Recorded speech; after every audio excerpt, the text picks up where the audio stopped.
जय हिंद दोस्तों, स्वागत है आप सभी का आपके अपने YouTube चैनल जैकपुर पे। तो आज के इस वीडियो में हम लोग क्लास 12 के इंग्लिश कोर का PYQ 2025 का पार्ट 1 करने वाले हैं, क्योंकि हम अलग छोटे छोटे पार्ट में इसको कंप्लीट करेंगे।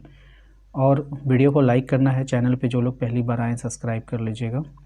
तो क्वेश्चन नंबर 39 में आते हैं। 39 इसलिए लिखा गया है क्योंकि आप लोगों का जो ना क्वेश्चन इस टाइप से पूछा गया था, जैसे कि PYQ जो क्वेश्चन है ना, उसमें आप 39 नंबर में देखोगे तो आपको यही क्वेश्चन दिखेगा। इसके पहले भी आप लोगों का 1 नंबर वाला सवाल था, तो वो मैं करवा दूंगा, लेकिन जो ज़रूरी मुझे लगा पहले वो मैं करवा रहा हूँ, इसलिए मैंने इसका पार्ट 1 लिया है। पार्ट 2 में भी मैं सारे को कवर कर लूँगा, ठीक है। आओ, कह रहा है इसमें why was the Douglas determined to get over his fear of water.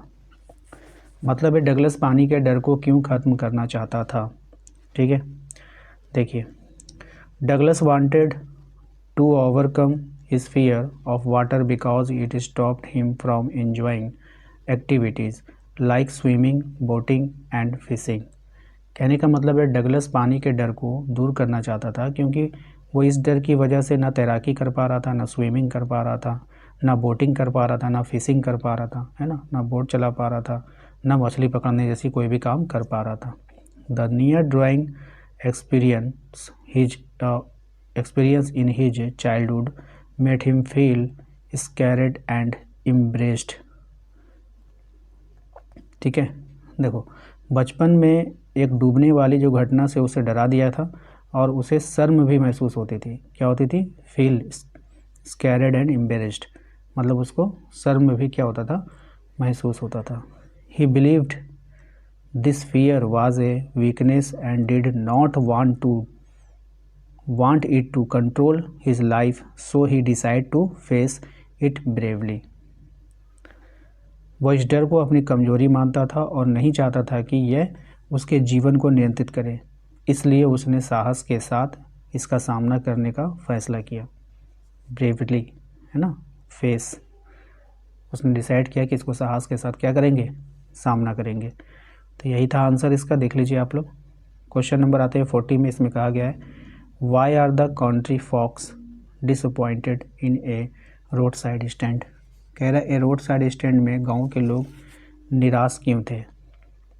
देखिए, a country people setup A road side stand hopping that city travellers would stop and bye their goods. गांव के लोगों ने सड़क के किनारे एक स्टॉल लगाया, ठीक है, स्टॉल लगाया, और उम्मीद थी कि शहर के लोग रुक कर उनका सामान खरीदेंगे। गुड्स मतलब होता है सामान, ठीक है।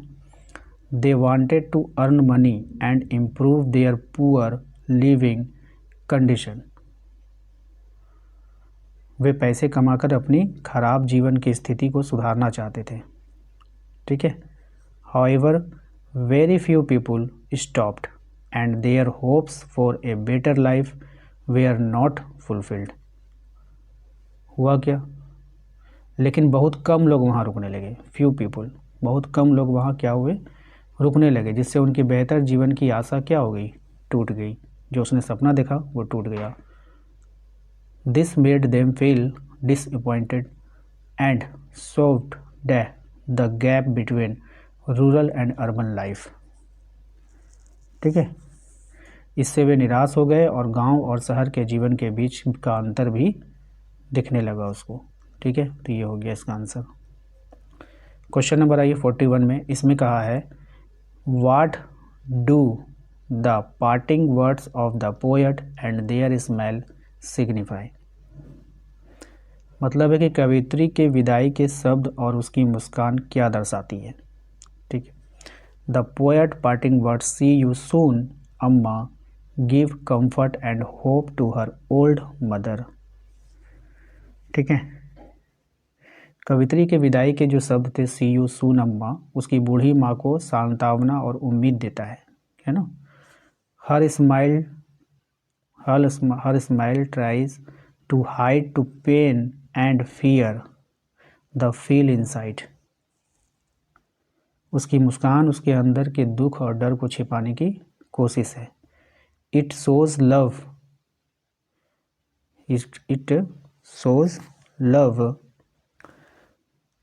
reassurance and the effort to stay strong even during an emotional goodbye।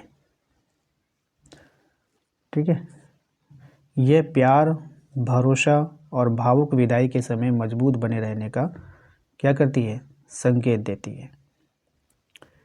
Question number 42, what kind of hospitality was received by the peddler when he visited crofter's house. जब पेडलर क्रॉफ्टर के घर गया तो उसे कैसी मेहमान नवाजी का सामना हुआ, यानी कैसा मिला उसको मेहमान नवाजी। The crofter welcomed the peddler warmly. Crofter ने पेडलर का गर्मजोशी के साथ स्वागत किया। He gave him food, allowed him to stay the night and treated him kindly। उसे खाना दिया, रात में रुकने की जगह दी और बहुत दयालु वाला व्यवहार उसके साथ किया, कैंडली वाला व्यवहार किया। The crafter was friendly and trusting, sharing his home and even talking openly about his life. ठीक है, उसके बाद क्या हुआ, क्राफ्टर भरोसेमंद और मिलनसार था। ठीक है, और उसने अपने घर के दरवाजे खोल दिए और खुलकर बातचीत भी की, है ना, openly about his life, talking किया, लाइफ के बारे में खुलकर बातचीत की। This showed true hospitality and generosity. क्या इसका मतलब है, यही सच्ची मेहमान नवाजी जो हुआ और उदारता को क्या करता है, दर्शाता है। ठीक है, शो मतलब दर्शाना। ठीक है, आइए क्वेश्चन नंबर आते हैं 43 में। इसमें कह रहा है कि what work did the office boy do in the Gemini studio, why was he disappointed. कहने का मतलब है कि जेमिनी स्टूडियो में ऑफिस बॉय का क्या काम करता था, वो निराश क्यों था। देखते हैं आंसर इसका।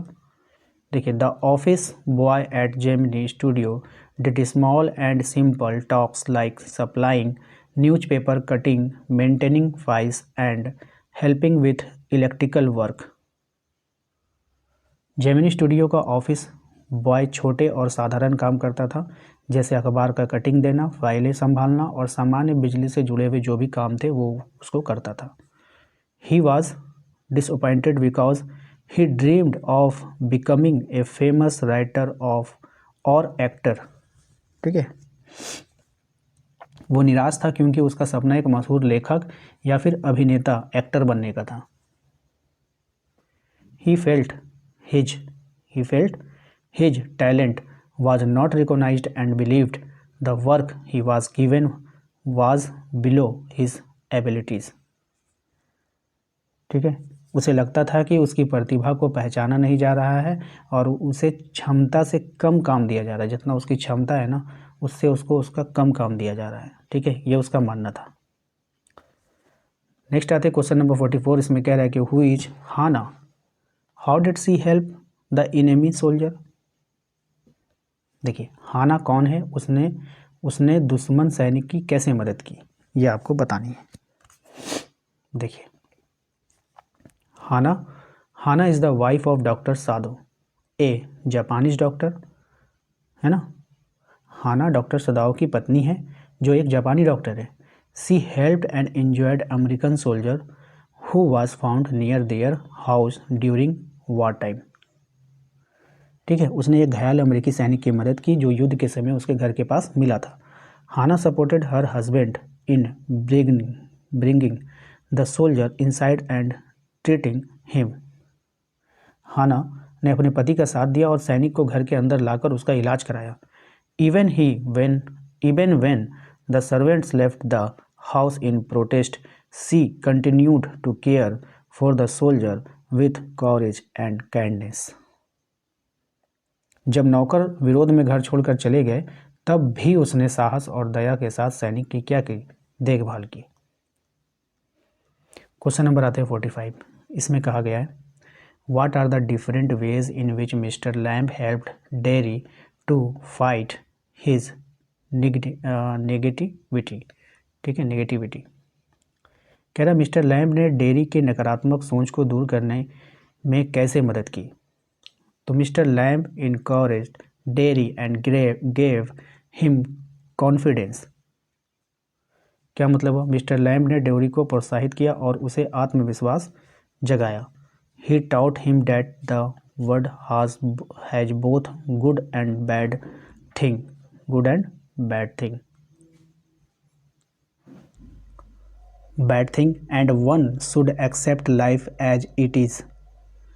कहने का मतलब है इसका कि उन्होंने समझाया कि दुनिया में अच्छी और बुरी दोनों चीज़ें होती हैं और हमें जीवन जीवन को कैसे मतलब जैसा है वैसा ही स्वीकार कर लेना चाहिए, ठीक है।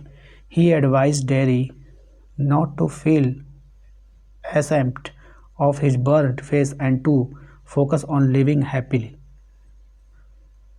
ठीक है। इसका क्या मतलब हुआ? इसका मतलब है कि उन्होंने डेयरी को अपने जले हुए चेहरे के कारण शर्मिंदा ना होने और खुश रहकर जीवन जीने की क्या की सलाह दी, है ना। बर्न फेस, खुश रहने की क्या दी? सलाह दी, ठीक है।